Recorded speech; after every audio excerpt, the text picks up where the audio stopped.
Едно око. Една пирамида. Символ, който се появява навсякъде. От американския долар до световните звезди. Кои са илюминатите и наистина ли управляват света от сенките?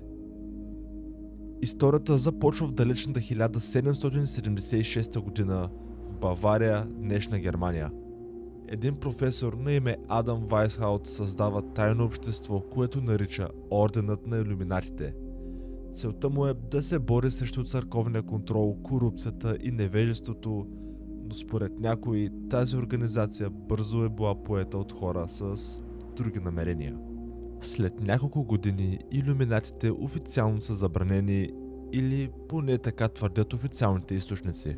Истинската теория гласи, че те просто се прехвърлят в сянка и продължават да действат, но вече глобално. Според някои изследователи, символите на илюминатите са навсякъде. В музикални клипове, филми, наградни церемонии, триъгълници с очи, жестове с една ръка над окото, песни за светлина и просветление. Най-популярната теория гласи, че илюминатите са в основата на така наречения нов световен ред. Глобална мрежа от елити, които контролират банки, медии, технологии и политици.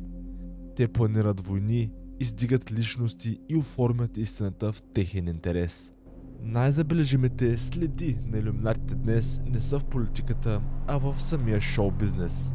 Виждали сме звезди, които вдигат пирамидата с ръце, или клипове, където се появяват маски, символи или окото. А когато някоя звезда се опита да говори за това, обикновено скоро изчезва от сцената.